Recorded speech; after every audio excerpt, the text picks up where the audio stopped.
তো ফাইনালি অনর কনফার্ম করে দিল তাদের বহুল প্রতীক্ষিত একটা স্মার্টফোন অনর রোবট ফোনকে। এই ফোনটা কয়েকদিন আগেও শুধুমাত্র একটা কনসেপ্ট ফোন ছিল, বাট রিসেন্টলি 18 তারিখে অনরের একটা ইভেন্টে তারা কনফার্ম করেছে এই ফোনটা হয়তো নেক্সট মান্থই চাইনিজ মার্কেটে লঞ্চ করবে। এটা অনরের রোবট থেকে ইন্সপায়ার্ড। একবার ভাবুন তো, আপনার হাতে একটা ফোন রয়েছে, সেটা শুধুমাত্র কথা বলা বা ছবি তোলার জন্য নয়, বরং নিজের ইচ্ছায় নড়াচড়া বা চারপাশটা স্ক্যান করে নিতে পারে, যেটা এই ফোনটার এই ইনবিল্ট গিম্বেলের মাধ্যমে। আর অবভিয়াসলি এটা তো কোনো নর্মাল ফোন না। এই যে গিম্বেলটা দেখছেন, এটা সম্পূর্ণই এআই ইন্টিগ্রেশনের সাথে কাজ করে। আপনি এটাকে মাউন্ট করে রেখে দিলে আপনাকে ফলো করবে, ইভেন এটা একটা রিয়েল গিম্বেলের থেকেও অনেক অ্যাডভান্স। এটা 360 ডিগ্রি রোটেট করতে পারে। আই থিঙ্ক আগে আমরা কি দেখতাম, একটা ফোনের মধ্যে অনেক ভালো ক্যামেরা দিয়েছে যেটা ডিএসএলআর কে হার মানায়, বাট রাইট নাও আমাদের কাছে একটা ফোন রয়েছে যেটা গিম্বেলকেও পিছনে ফেলে দিচ্ছে।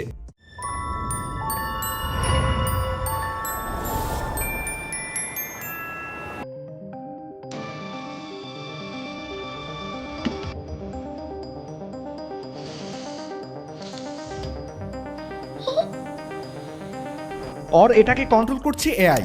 এটা প্রয়োজনে বের হয়ে আসে ক্যামেরা মোডে এবং যেমনটা বলেছিলাম 360 ডিগ্রি মুভ করতে পারে, যেটা নিজে থেকেই সাবজেক্টকে ট্র্যাক করে সেলফি বা ভিডিও নেওয়ার সময়। আর এই রোবোটিক ক্যামেরা সিস্টেমে থাকবে 200 মেগাপিক্সেলের একটা primary sensor with AI motion tracking ও সিনেমাটিক স্টেবিলাইজেশনের সাপোর্ট, মানে একটা গিম্বেলে যেমনটা থাকে আর কি, যেটা f1.66 aperture 23mm lens.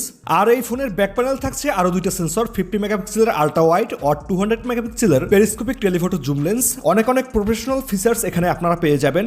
And কেউ যদি চায় এটা থেকে একটা মুভি ক্রিয়েট করবে, ইটস পসিবল, বিকজ অনর সত্যিই করে দেখিয়েছে। আর এই পুরো সিস্টেমকে কন্ট্রোল করবে অ্যাডাপটিভ রোবোটিক সিস্টেম, যা ব্যবহারকারীর বিহেভিয়ারকে কপি করে। মানে আপনি ফোনের দিকে তাকালেই সে বুঝে ফেলবে আপনি স্যাড, অ্যাংরি নাকি হ্যাপি, এন্ড সেই অনুযায়ী আপনার সাথে রিয়াক্ট করবে। এছাড়া ডেইলি লাইফে যে কাজগুলো রয়েছে সেগুলো আপনাকে মনে করিয়ে দেবে অ্যালেক্সার মতন, বিকজ এখানে থাকছে এআই ভয়েস কোম্পানি, যেটা মানব কণ্ঠে আপনার সাথে কথা বলবে অ্যাজ এ ফ্রেন্ড। আর অনর ক্লেম করছে এই এআই সিস্টেমটি নাকি গুগল জেমিনি, চ্যাটজিপিটি এন্ড ওয়েবের ওন সেল লং এআই মডেল থেকে ইন্সপায়ার্ড। এটা ইন্টারনেট কানেকশন ছাড়াও কাজ করে, মানে এখানে থাকছে একটা ডেডিকেটেড এআই চিপ। আপনার ফোনে ডেটা বা ওয়াইফাই কানেক্টেড না থাকলেও সে তার কাজ চালিয়ে যাবে। এর বাইরে এই ফোনটার প্রসেসর সেকশনে থাকছে স্ন্যাপড্রাগন 8 Elite Gen 5, যার পারফরমেন্স সম্পর্কে আমরা কম বেশি সবাই অবগত রয়েছি। এটা 16 জিবি র্যাম ও 1 TB স্টোরেজ ভ্যারিয়েন্ট নিয়ে মার্কেটে আসবে।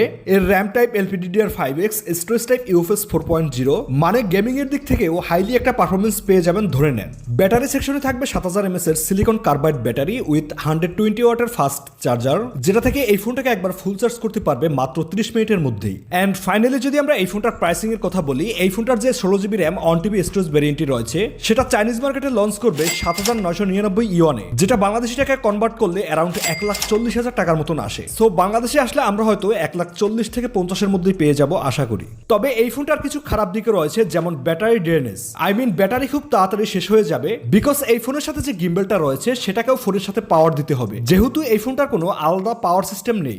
নাম্বার 2, এই ফোনটা বর্তমানে মার্কেটে থাকা বাকি ফোনগুলোর মতো ডিউরেবল হবে না, বিকজ এই যে গিম্বেলটা ব্যাক সাইড থেকে পপ আপ করে বেরিয়ে আসে, এমন অবস্থা যদি হাত থেকে পড়ে যায় বা হালকা চাপ লাগে সমস্যা হতে পারে। নাম্বার 3, এই ফোনটা অতটা পাতলা হবে না, একটু হেভি হবে। আর সবশেষ ওয়াটার অ্যান্ড ডাস্ট রেটিং, মানে বর্তমানে মার্কেটে থাকা বাকি ফোনগুলোর মতো অতটা প্রোটেক্টিভ কখনোই হবে না। আই থিঙ্ক রেগুলার ফোনগুলো যেমন থাকে IP66, 68, 69, 69K, তো এই ফোনটায় অতটা দেওয়া কখনোই সম্ভব না। সো আপনারা যারা এই ফোনটা কিনবেন বলে ভাবছেন, অবশ্যই এই বিষয়গুলো মাথায় রাখবেন।